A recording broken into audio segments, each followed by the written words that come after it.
Welcome back to Geetha's curries and crafts. இன்னைக்கு நம்ம முள்ளங்கியை வச்ச ஒரு ரெசிபி தான் பார்க்க போறோம்.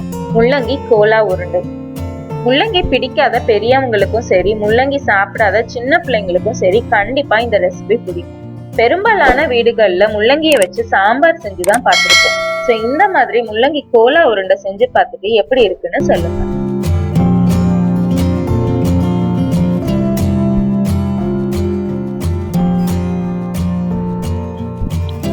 இதை செய்யறதுக்கு நான் 2 பெரிய முள்ளங்கி எடுத்து தோல் சீவி எடுத்து வச்சிருக்கேன். இதை இந்த மாதிரி ஒரு கிரேட்டர்ல போட்டு நல்லா துருவி எடுத்து வச்சுக்கலாம்.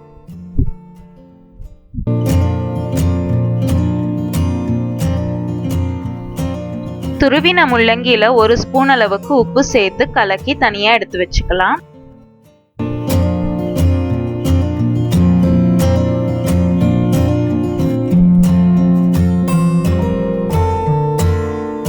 இப்போ ஒரு மிக்சர் ஜார் எடுத்துக்கலாம்.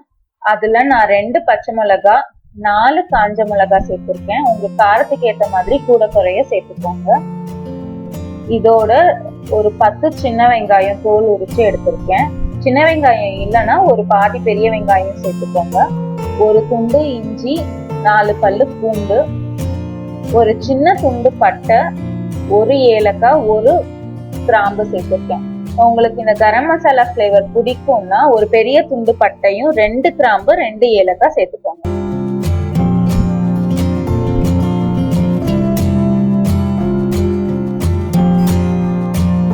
அது கூட 2 டேபிள் ஸ்பூன் அளவுக்கு சோம்பு சேர்த்துக்கலாம்.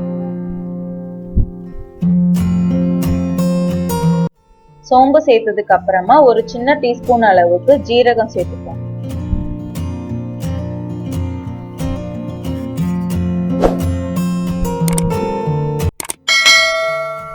அடுத்து 3 கைப்பிடி அளவுக்கு பொட்டுக்கடலை சேர்த்துக்கோங்க.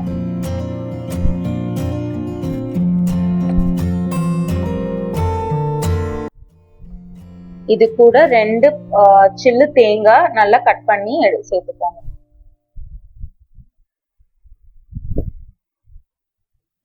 அதோட கருவேப்பிலை, கொத்தமல்லி.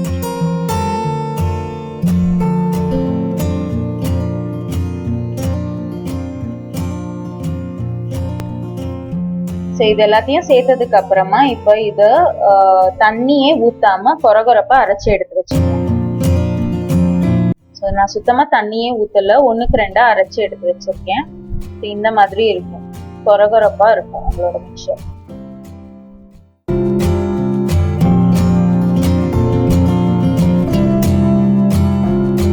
இந்த டெக்ஸ்சர்ல இருந்தாதான் நம்மளோட கோலா உருண்டை டேஸ்ட் நல்லா இருக்கும். ரொம்ப மையா அரைச்சிட்டீங்கன்னா அது அந்த அளவுக்கு நல்லா இருக்காது. இப்ப நம்ம ஏற்கனவே துருவி எடுத்து வச்சிருக்க முள்ளங்கியில பாத்தீங்கன்னா தண்ணி விட ஆரம்பிச்சிருக்கோம். அந்த முள்ளங்கியில இருக்க தண்ணியை நல்லா பிழிஞ்சு எடுத்துட்டு வெறும் முள்ளங்கியை மட்டும் ஒரு பவுல்ல சேர்த்துக்கோங்க.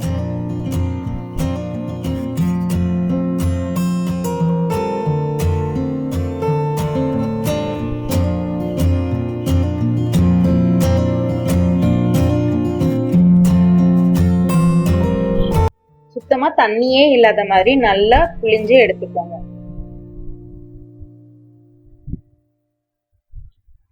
இப்ப இந்த முள்ளங்கியோட நம்ம ஏற்கனவே அரைச்சு வச்சிருக்க அந்த மிக்சரை சேர்த்துக்கலாம். இப்ப எல்லாத்தையும் நல்லா சேர்ந்து பெசரி எடுத்துக்கோங்க.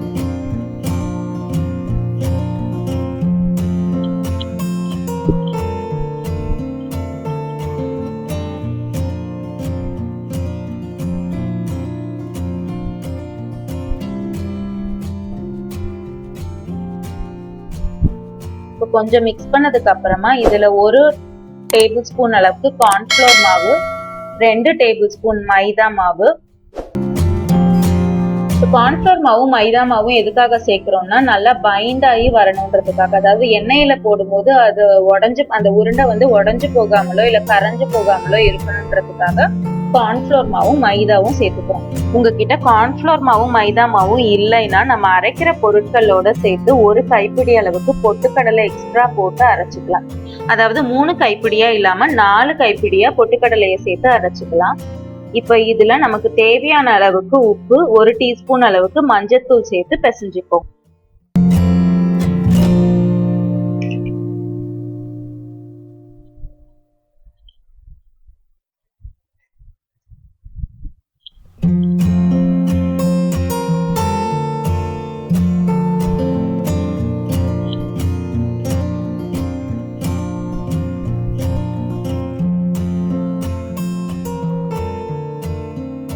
நல்லா மிக்ஸ் ஆனதுக்கு அப்புறமா இதுல சின்ன சின்ன உருண்டைகளா பிடிக்க ஆரம்பிக்கலாம். ஸோ உருண்டை பிடிக்கும் போது ரொம்ப சின்ன உருண்டையாவும் இல்லாம ரொம்ப பெரிய உருண்டையாவும் இல்லாம மீடியம் சைஸ்ல பால்ஸ் மாதிரி பிடிச்சி எடுத்து வச்சுக்கோங்க.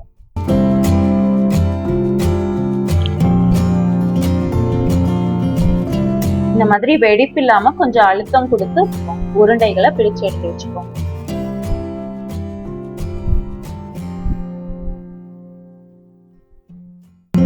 இப்ப எண்ணெய் காய வச்சிருக்கேன். எண்ணெய் காயும் போது இந்த மிச்சம் இருக்க நம்ம கிட்ட இருக்க அந்த மிக்சர்ல எல்லா கோலா உருண்டைகளையும் பிடிச்சு எடுத்துக்கலாம்.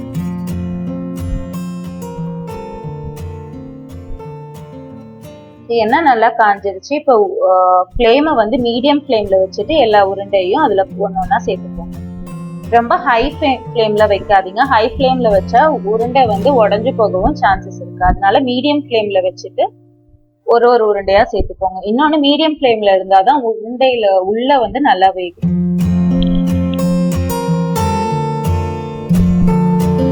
ஃபர்ஸ்ட் செட் போடும் போது நீங்க உருண்டை வந்து உடஞ்சு போற மாதிரியோ இல்ல எண்ணெயில கரைஞ்சு போற மாதிரியோ இருந்ததுன்னா அதுல நான் சொன்ன மாதிரி ஒரு கைப்பிடி அளவுக்கு பொட்டுக்கடலை மாவு சேர்த்துக்கலாம். இல்லைன்னா கார்ன்ஃப்ளோர் மாவும் மைதாவும் இன்னும் ஒரு 2 டேபிள் ஸ்பூன் எக்ஸ்ட்ராவா சேர்த்து திரும்ப ஒரு தடவை பிசைஞ்சு எடுத்து உருண்டை பிடிச்சு போட்டீங்கன்னா கரெக்டா இருக்கும்.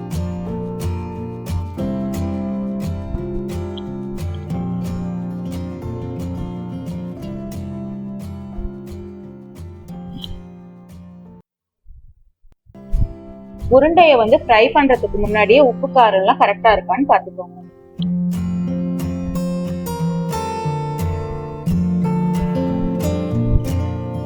இதுல நான் பாத்தீங்கன்னா நான் சின்ன வெங்காயம், கருவேப்பிலை, கொத்தமல்லி எல்லாமே அரைக்கும் போதே சேர்த்துட்டேன்.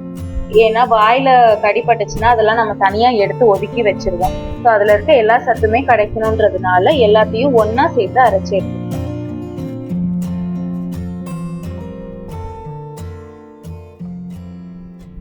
இப்ப நம்மளோட கோலா உருண்டை நல்லா வெந்துருச்சு. உங்களுக்கு கலர் பார்த்தாலே தெரியும், கலர் நல்லா மாறிடுச்சு. இந்த மாதிரி கொஞ்சம் லைட் ப்ரௌன்ல இருக்கும் போது அதுல இருக்க எண்ணெயை வடிச்சிட்டு கோலா உருண்டைய வெளியே எடுத்துக்கலாம்.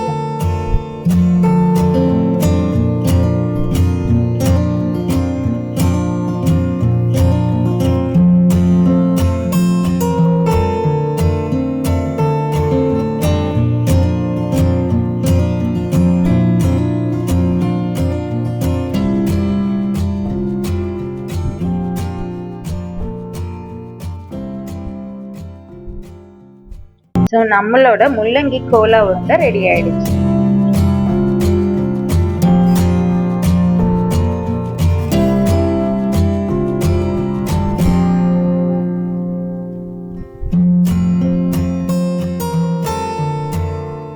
உங்களுக்கு இந்த வீடியோ பிடிச்சிருக்கும்னு நினைக்கிறேன். பிடிச்சிருந்தா மறக்காம கரீஸ் அண்ட் கிராஃப்ட் சேனலுக்கு சப்ஸ்கிரைப் பண்ணுங்க.